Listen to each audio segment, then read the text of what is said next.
Famous story channel में आपका स्वागत है। आइए आज हम आपको सुनाते हैं हरिशंकर परसाई की कहानी दो नाक वाले लोग। मैंने समझा रहा था कि लड़की की शादी में टीम टाम में व्यर्थ खर्च मत करो, पर वे बुजुर्ग कह रहे थे आप ठीक कहते हैं, मगर रिश्तेदारों में नाक कट जाएगी। नाक उनकी काफी लंबी थी। मेरा ख्याल है नाक की हिफाजत सबसे ज्यादा इसी देश में होती है, और या तो नाक बहुत नर्म होती है या छुरा बहुत तेज, जिसे छोटी सी बात से भी नाक कट जाती है। छोटे आदमी की नाक बहुत नाजुक होती है, या छोटा आदमी नाक को छिपाकर क्यों नहीं रखता। कुछ बड़े आदमी जिनकी हैसियत है इस बात की नाक लगवा लेते हैं और चमड़े का रंग चढ़वा लेते हैं। काला बाजार में जेल हुआ आए हैं। औरत खुलेआम दूसरों के साथ बॉक्स में सिनेमा देखती है। लड़की का सार्वजनिक गर्भपात हो चुका है। लोग उस तरह लिए नाक काटने को घूम रहे, मगर काटे कैसे। नाक तो स्टील की है, चेहरे पर पहले जैसी ही फिट है और शोभा बढ़ा रही है। स्मगलिंग में पकड़े गए हैं, हथकड़ी पड़ी है, बाजार में से ले जाए जा रहे हैं। लोग नाक काटने को उत्सुक हैं, पर वे नाक को तिजोरी में रखकर स्मगलिंग करने गए थे। पुलिस को खिला पिलाकर बरी होकर लौटेंगे और फिर नाक पहन लेंगे। जो बहुत होशियार है वे नाक को तलवे में रखते हैं। तुम सारे शरीर में ढूंढो, नाक ही नहीं मिलती। नातिन की उम्र की दो लड़कियों से बलात्कार कर चुके हैं। जालसाजी और बैंक को धोखा देने में पकड़े जा चुके हैं। लोग नाक काटने को उतावले हैं, पर नाक मिलती ही नहीं, वो तो तलवे में है। कोई जीव शास्त्री अगर नाक की तलाश भी कर दे तो तलवे की नाक काटने से क्या होता है। नाक तो चेहरे पर की कटे तो कुछ मतलब होता है, और जो लोग नाक रखते ही नहीं है उन्हें तो कोई डर ही नहीं है। दो छेद हैं जिनसे सांस ले लेते हैं। कुछ नाकें गुलाब के पौधे की तरह होती हैं, कलम कर दो तो और अच्छी शाखा बढ़ती हैं और फूल भी बढ़िया लगते हैं। मैंने ऐसे फूल वाले खुशबूदार नाकें बहुत देखी हैं। जब खुशबू कम होने लगती है ये फिर कलम करा लेते हैं, जैसे किसी औरत को छेड़ दिया और जूते खा गए। जूते खा गए अजब मुहावरा है। जूते तो मारे जाते हुए खाए कैसे जाते हैं। मगर भारतवासी इतना भुखमरा है कि जूते भी खा जाता है। नाक और तरह से भी बढ़ती है। एक दिन एक सज्जन आए, बड़े दुखी थे। कहने लगे हमारी तो नाक कट गई। लड़की ने भाग कर एक विजातीय से शादी कर ली। हम ब्राह्मण और लड़का कलाल, नाक कट गई। मैंने उन्हें समझाया कि कटी नहीं है, कलम हुई है, 3-4 महीनों में और लंबी बढ़ जाएगी।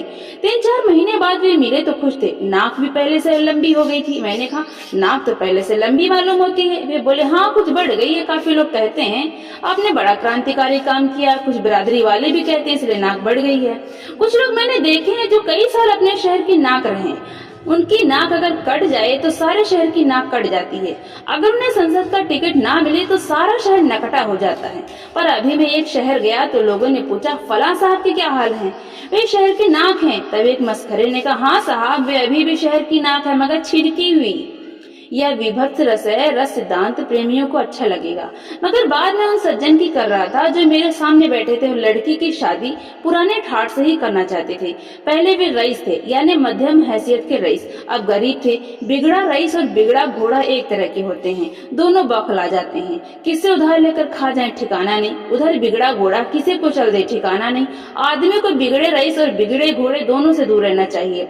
मैं भरसक कोशिश करता हूँ। मैं तो मस्ती से डोलते आते सांड को देखकर भी सड़क के किनारे की इमारत के बरामदे में चढ़ जाता हूँ। बड़े भाई साहब आ रहे, इनका आदर करना चाहिए। तो जो भूतपूर्व संपन्न बुजुर्ग मेरे सामने बैठे थे वे प्रगतिशील थे। लड़की का अंतरजातीय विवाह कर रहे थे। वे खत्री और लड़का शुद्ध कान्यकुब्ज। वे खुशी से शादी कर रहे थे, पर उसमें विरोधाभास यह था कि शादी ठाठ से करना चाहते थे। बहुत लोग एक परंपरा से छुटकारा पा लेते हैं, पर दूसरी से बंधे रहते हैं। रात को शराब की पार्टी से किसी ईसाई दोस्त के घर आ रहे हैं, मगर रास्ते में हनुमान का मंदिर दिख जाए तो थोड़ा तिलक भी सिंदूर का लगा लेंगे। मेरा एक घोर नास्तिक मित्र था। हम घूमने निकलते तो रास्ते में मंदिर देखकर वे कह उठते हरे राम। बाद में पछताते भी थे। तो मैं उन बुजुर्ग को समझा रहा था आपके पास रुपए है नहीं, आप कर्ज लेकर शादी का ठाट बनाएंगे, पर कर्ज चुकाएंगे कहाँ से।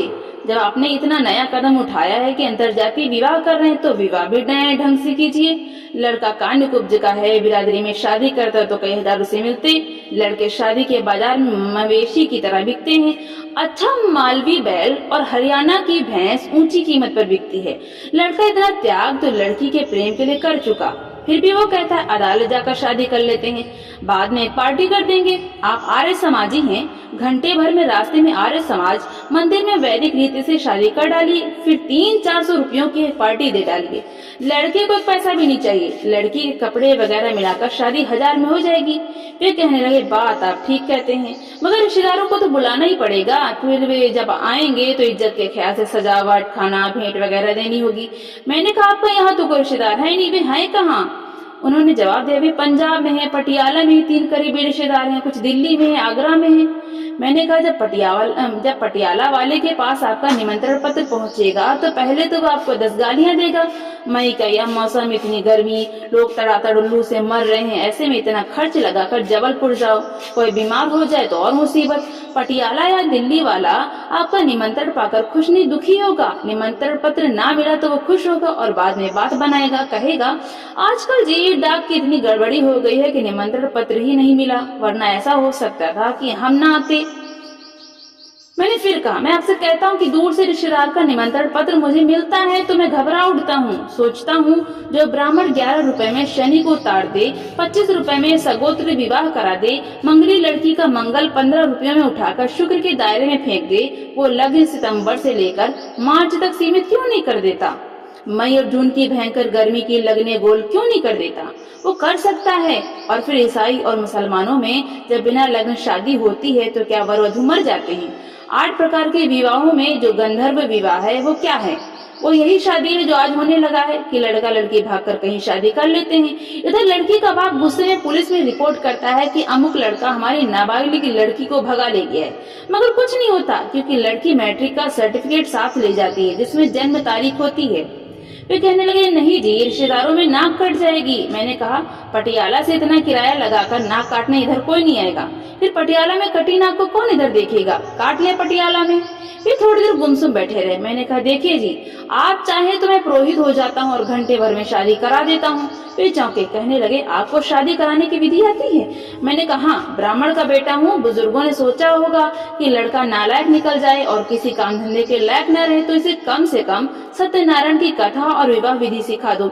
ये मैं बचपन में ही सीख गया था। मैंने आगे कहा, और बात यह है कि आजकल कौन संस्कृत समझता है और पंडित क्या कह रहा है इसे भी कौन सुनता है? वे तो अम और आह इतना ही जानते हैं। मैं इस तरह मंगल श्लोक पढ़ दूं तो भी कोई ध्यान नहीं देगा।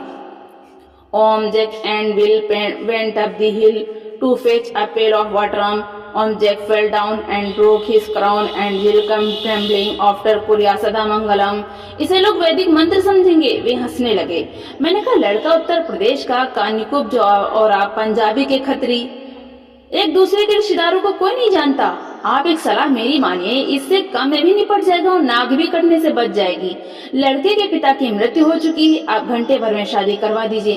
फिर रिश्तेदारों को चिट्ठियां लिखिए। इधर लड़के के पिता को दिल का तेज दौरा पड़ा, डॉक्टरों ने उम्मीद छोड़ दी थी।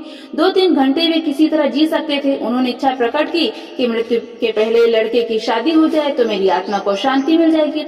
लिहाजा उनकी भावना को देखते हुए हमने फौरन शादी कर दी। लड़का लड़की वर वधू के रूप में उनके सामने आए, उनसे चरणों पर सिर रखे। उन्होंने इतना ही कहा, सुखी रहो, और उनके प्राण पखेरु उड़ गए। आप माफ करेंगे, किसी मजबूरी के कारण हम आपको शादी में नहीं बुला सके। कौन जानता है आपके रिश्तेदारों में कि लड़के के पिता की मृत्यु कब हुई? उन्होंने सोचा, फिर बोले, तरकीब ठीक है पर इस तरह की धोखाधड़ी मुझे पसंद नहीं। खैर, मैं उन्हें काम का आदमी लगा नहीं। दूसरे दिन मुझे बाहर जाना पड़ा। 2-3 महीने बाद लौटा तो लोगों ने बताया कि उन्होंने सामान और नकद लेकर शादी कर डाली। 3-4 दिन बाद से साहूकार सवेरे से तकादा करने आने लगे। रोज उनकी नाक थोड़ी थोड़ी कटने लगी। मैंने पूछा, अब क्या हाल है? लोग बोले, अब साहूकार आते हैं तो यह देखकर निराश लौट जाते हैं कि काटने को नाक ही नहीं बची। मैंने मजाक में कहा, साहूकारों से कह दो कि इनकी दूसरी नाक पटियाला में पूरी रखी है, वहां जाकर काट लो। तो दोस्तों, आपको ये कहानी कैसी लगी? लाइक करें, ज्यादा से ज्यादा शेयर करें। आपको किस तरह की कहानी पसंद है, सुनना चाहते हैं, कमेंट में जरूर बताएं। चैनल को सब्सक्राइब